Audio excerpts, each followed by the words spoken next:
Voice news, आपकी आवाज आपकी खबर। नमस्कार। आज हम जरा विस्तार से देख रहे हैं सीडीएस जनरल अनिल चौहान के एक हालिया बयान को। हाँ, इसमें उन्होंने भविष्य के युद्ध और एक पुराने ऑपरेशन पर कुछ अहम बातें कही हैं। बिल्कुल। तो आज हम कोशिश करेंगे कि सीडीएस के बयान की मुख्य बातें समझें, मतलब भविष्य की तैयारी और जो पहले हुआ उससे क्या सीखा। हाँ बिल्कुल। तो सबसे पहले जो बात ध्यान खींचती है वो है भविष्य के युद्ध पर उनकी टिप्पणी। उन्होंने कहा कि अगला युद्ध जल्द हो सकता है और हमें तैयार रहना होगा। और ये भी जोर दिया कि ये लड़ाई सिर्फ सेना नहीं लड़ेगी, इसे मिलकर लड़ना होगा।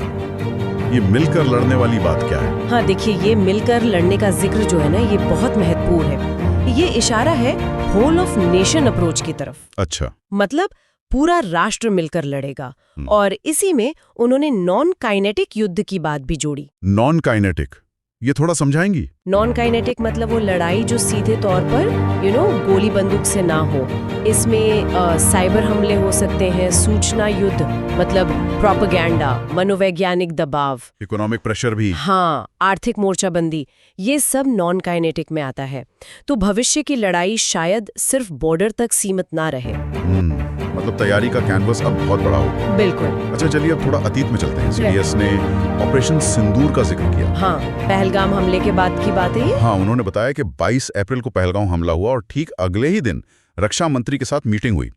और मीटिंग का माहौल था कि बस अब बहुत हो गया है, मतलब इनफ इज इनफ, कुछ ठोस करना ही होगा। और उस मीटिंग का जो नतीजा था वो काफी अहम था, जैसा सीडीएस बता रहे थे। सही बात। सबसे अहम बात जो उन्होंने बताई वो ये कि सेना प्रमुखों को पूरी छूट दी गई, फ्री हैंड। Free hand? उनसे कहा गया जो करना है आप तय करें, है ना। सीडीएस ने इसे राजनीतिक दिशा और स्पष्टता का ऐसा उदाहरण बताया जो उनके शब्दों में पहली बार देखा।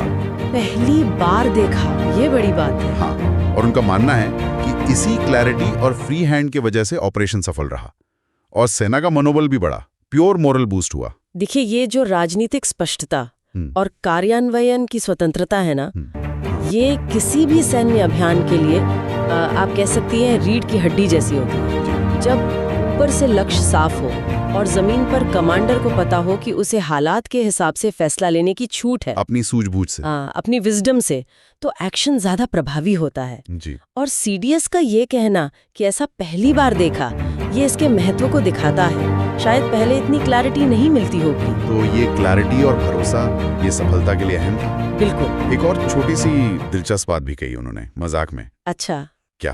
अगर पाकिस्तानी नजरिए से देखें तो अगर उनका चीफ कभी फील्ड मार्शल बन गया तो मतलब पक्का वो जीते होंगे। हाँ, ये परसेप्शन की लड़ाई है, धारणा युद्ध। हाँ, कि कैसे सिंबल और धारणाएं भी मायने रखती हैं। बिल्कुल, ये भी आजकल नॉन काइनेटिक का ही एक ससा है। तो इस पूरी बातचीत से अगर हम निचोड़ निकालें तो मुख्य बातें क्या हैं? देखिए, मेरे हिसाब से दो मोटी बातें निकल कर आती हैं। पहली कि सीडीएस भविष्य के लिए एक ज्यादा व्यापक तैयारी की तरफ इशारा कर रहे हैं। सिर्फ सेना नहीं, पूरा देश और नॉन काइनेटिक पहलू भी। राष्ट्रीय स्तर पर तैयारी। हाँ, और दूसरी बात, उन्होंने अतीत के एक सफल ऑपरेशन का विश्लेषण करते हुए उसकी कुंजी बताई, अभूतपूर्व राजनीतिक स्पष्टता और ऑपरेशनल फ्रीडम। सही कहा। तो एक तरफ भविष्य की चेतावनी है और दूसरी तरफ अतीत से मिला सबक। बिल्कुल, और दोनों ही आज के सुरक्षा माहौल को समझने के लिए बहुत जरूरी हैं। भविष्य की तैयारी और अतीत के अनुभव दोनों को साथ लेकर ही आगे बढ़ना होगा। निश्चित रूप से। और यहीं पर हम अपने सुनने वालों के लिए एक सवाल छोड़ जाते हैं। हाँ, सोचने के लिए कि अगर अतीत की सफलता के लिए वो अभूतपूर्व राजनीतिक स्पष्टता और फ्री हैंड इतने जरूरी थे, तो भविष्य की जो अनिश्चित और शायद ज्यादा जटिल चुनौतियां होंगी, उनके लिए हमें किन नई शर्तों या तैयारियों की जरूरत पड़ने वाली है।